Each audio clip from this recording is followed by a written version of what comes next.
Bismillahirrahmanirrahim. Assalamualaikum warahmatullahi wabarakatuh. Alhamdulillah, senang sekali pada kesempatan kali ini kita masih bisa melakukan pembelajaran kembali.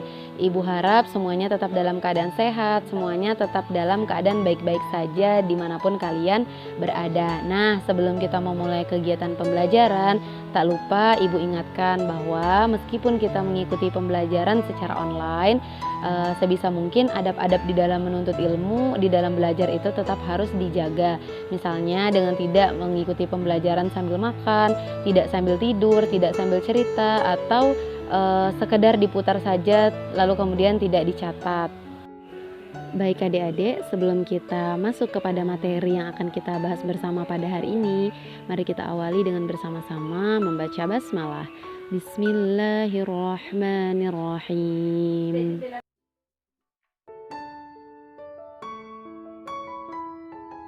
Baik, berbicara tentang sistem ekonomi, sebelumnya pada pertemuan yang lalu Ibu telah menjelaskan beberapa sistem ekonomi yang ada di Indonesia. Di sini Ibu ulang kembali ya, semoga kalian juga bisa mengingat apa yang sebelumnya sudah pernah dijelaskan.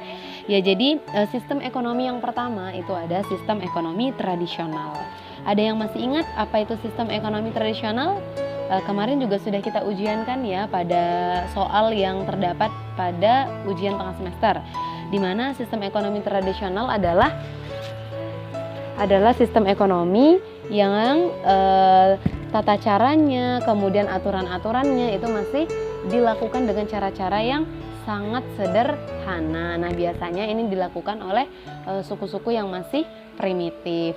Kemudian ciri dari sistem ekonomi tradisional ini apa? Di mana hasil yang diperoleh dari kegiatan perekonomian ini jumlahnya terbatas atau tidak banyak dikarenakan alat-alat yang digunakan juga masih sangat sederhana. Nah, kemudian ada sistem ekonomi komando. Apa itu sistem ekonomi komando? Sistem ekonomi komando adalah sistem ekonomi yang diatur oleh pemerintah. Segala sesuatunya itu ditentukan oleh pemerintah. Jadi masyarakat itu tidak bisa menentukan. Nah, kemudian setelah sistem ekonomi komando ada sistem ekonomi liberal. Apa itu sistem ekonomi liberal? Dari namanya kalian bisa tahu ya. Sebelumnya mungkin sudah sering kalian dengar gitu sebelum Ibu menjelaskan. Sistem ekonomi liberal adalah sistem ekonomi di mana ini lawan dari sistem ekonomi komando ya. Kalau tadi di sistem ekonomi komando itu pemerintah memiliki peran yang sangat besar dalam mengatur kegiatan perekonomian, maka dalam sistem ekonomi liberal ini yang lebih berperan adalah masyarakat, atau bisa kita katakan kebijakan-kebijakan yang terdapat pada kegiatan perekonomian itu diatur oleh pasar, bukan lagi oleh pemerintah. Pemerintah hanya memiliki peran sebagai pengawas saja ya. Kemudian yang selanjutnya adalah sistem ekonomi campuran. Sistem ekonomi campuran itu adalah sistem ekonomi yang menggabungkan ketiga sistem yang tadi Ibu sampaikan, yaitu sistem ekonomi tradisional, kemudian sistem ekonomi komando, dan juga sistem ekonomi liberal. Kemudian kita masuk ke sistem ekonomi yang selanjutnya, yaitu sistem ekonomi syariah. Sistem ekonomi syariah ini merupakan sistem ekonomi yang lebih mengedepankan kepentingan bersama. Nah, bukan berarti ketika di sini bahasanya mengedepankan kepentingan bersama, bukan berarti tidak mementingkan kepentingan pribadi. Jadi perlu kalian garis bawahi bahwa dalam sistem ekonomi syariah ini kepentingan pribadi itu tetap dipentingkan juga atau tetap diprioritaskan, tetapi diseimbangkan pula dengan kepentingan umum atau kepentingan bersama. Jadi antara kepentingan pribadi dan kepentingan umum dalam sistem ekonomi syariah itu dibuat selaras atau seimbang ya. Nah, kemudian landasan dari sistem ekonomi syariah ini adalah langsung dari Al-Quran dan hadis. Ya, sistem ini juga tentunya sesuai dengan nilai-nilai Islam ya. Kemudian untuk beberapa hal memang ada kesamaan dengan sistem ekonomi yang lain, tetapi hanya pada kebaikannya saja. Jadi sistem ekonomi syariah ini juga ada kemiripan dengan sistem ekonomi yang lain, tetapi kemiripannya hanya terdapat pada kebaikannya saja. Sedangkan pada sisi buruknya itu tidak gitu ya. Kemudian untuk negara-negara yang menganut sistem ekonomi Islam ini diantaranya ada negara Arab Saudi, kemudian Malaysia, Uni Emirat Arab, Kuwait, Qatar, Turki, salah satunya ada Indonesia, kemudian Bahrain dan Pakistan. Nah, sebagai tambahan informasi bahwa untuk di Indonesia sendiri sistem ekonomi Islam itu belum diterapkan secara universal. Jadi masih diterapkan oleh pihak-pihak tertentu saja atau masih diterapkan oleh orang-orang tertentu saja gitu, bukan kemudian diterapkan oleh pemerintah atau ditentukan oleh pemerintah agar bisa diikuti oleh seluruh masyarakat. Jadi kalau di Indonesia itu belum secara universal. Nah, kemudian yang selanjutnya setelah sistem ekonomi syariah ada sistem ekonomi Indonesia. Jadi sistem ekonomi Indonesia ini hanya ada di negara Indonesia, sesuai juga dengan namanya gitu ya, sistem ekonomi Indonesia. Nah, adik-adik sekalian, banyak negara-negara di dunia ini yang juga menerapkan sistem ekonomi itu sesuai dengan falsafah bangsanya masing-masing. Nah, begitu pula halnya dengan Indonesia. Jadi termasuk Indonesia juga adalah negara dengan pedoman hidup yaitu Pancasila. Olehnya sistem ekonomi di Indonesia juga berusaha disesuaikan pula dengan falsafah bangsanya yaitu Pancasila tadi. Sehingga ada sebutan dari sistem ekonomi Pancasila, yaitu yang pertama adalah demokrasi ekonomi dan yang kedua sistem ekonomi kerakyatan. Jadi kalau misalnya kita mendengar sistem ekonomi Pancasila, biasanya orang juga bisa menggunakan dengan istilah demokrasi ekonomi atau sistem ekonomi kerakyatan. Jadi ketiga istilah ini sama ya.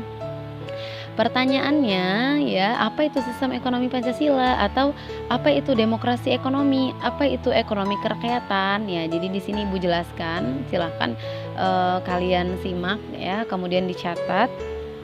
Jadi sistem ekonomi Pancasila atau demokrasi ekonomi atau ekonomi kerakyatan itu adalah sistem ekonomi yang memiliki tujuan yang sama, yaitu menginginkan adanya campur tangan atau partisipasi seluruh anggota masyarakat dalam kegiatan ekonomi. Landasannya dari mana? Nah, kalau ekonomi syariah tadi landasannya adalah Quran dan hadis, sistem ekonomi Indonesia ini landasannya adalah Undang-Undang Dasar NRI 1945 pasal 33. Jadi yang perlu digarisbawahi pada sistem ekonomi Indonesia atau sistem ekonomi Pancasila ini adalah tujuan dari sistem ekonomi Indonesia atau Pancasila ini menginginkan adanya maksudnya di dalamnya itu terdapat campur tangan dari seluruh anggota masyarakat. Jadi tidak hanya diatur oleh pihak-pihak tertentu saja gitu, tetapi benar-benar ada kerjasama di dalamnya, kerjasama antar seluruh masyarakat. Nah, lalu apa saja ciri-ciri dari sistem ekonomi Indonesia atau sistem ekonomi Pancasila ini? Yang pertama adalah produksi diusahakan sebagai usaha bersama untuk mewujudkan keadilan dan kemakmuran. Kemudian yang selanjutnya di mana pengelolaan perekonomian itu berjalan secara kolektif ya, atau secara bersama-sama. Tujuannya untuk mencapai kemakmuran bersama. Nah, itu tadi kelebihan dari sistem ekonomi demokrasi atau sistem ekonomi Pancasila. Selanjutnya kekurangannya. Yang pertama, adanya dominasi negara dalam pengelolaan perekonomian. Nah, kalau misalnya terdapat dominasi negara, tentunya akan ada potensi-potensi yang kemudian tidak bisa dikeluarkan seperti itu ya, atau potensinya akan meredam dan hal tersebut bisa jadi akan mematikan daya kreasi dan inovasi dari masyarakat. Kalau misalnya ada semacam pengelolaan dari pemerintah itu sendiri. Lalu yang kedua adalah proses pengambilan keputusan ekonomi itu berlangsungnya lambat dan kurang efisien. Kenapa? Karena harus diselaraskan dengan kepentingan bersama sesuai dengan cita-citanya, tujuannya tadi, di mana tujuannya adalah untuk mensejahterakan atau untuk memenuhi kebutuhan bersama seperti itu. Selanjutnya Ibu memberikan kesempatan untuk kalian bertanya ya. Jadi jika ada pertanyaan silakan kalian tulis di kolom komentar. Jadi nanti akan Ibu jawab pada kolom komentar juga. Tetapi di sini Ibu kembali mengingatkan, jadi kalau misalnya kita merasa belum paham tentang suatu pelajaran, itu jangan sungkan untuk bertanya. Jadi silahkan bertanya saja. Nah, di sini juga Ibu akan memberikan poin kepada kalian yang juga turut aktif ya pada kolom komentar. Mungkin yang bisa menjawab pertanyaan Ibu ataupun yang bertanya dan seterusnya. Nah, di kesempatan kali ini juga Ibu ingin memberikan beberapa pertanyaan kepada kalian. Silahkan nanti kalian jawab. Ibu akan melihat jawaban siapa yang berbeda, jawaban siapa yang paling duluan, jadi akan dinilai secara objektif ya. Pertanyaan yang pertama, tadi kalian telah mendengar penjelasan tentang sistem ekonomi syariah dan juga sistem ekonomi demokrasi atau sistem ekonomi kerakyatan, atau yang biasa kita dengar dengan sistem ekonomi Pancasila. Nah, menurut kalian lebih setuju sistem ekonomi yang mana yang diterapkan di tempat kita atau di negara kita? Kemudian Ibu minta kalian memberikan ininya ya, penjelasannya. Kenapa kemudian memilih opsi A, kenapa kemudian ada yang memilih opsi B. Jadi silahkan dibuat. Lalu yang kedua, kira-kira jika sistem ekonomi tersebut diterapkan di Indonesia, di negara kita, kira-kira apakah akan terdapat kendala seperti itu ya. Jadi silahkan kalian boleh cari referensi dari tempat lain, kemudian nanti di-share saja jawabannya pada kolom komentar. Jadi nanti yang turut aktif itu juga Ibu akan memberikan poin. Nah, demikian pembelajaran kita pada pagi menjelang siang hari ini. Terima kasih atas perhatiannya. Jangan lupa didengarkan video pembelajaran ini dengan baik. Jika ada yang ditanyakan, segera hubungi Ibu saja. Kemudian jangan lupa pertanyaannya dijawab. Kita akhiri dengan sama-sama membaca hamdalah.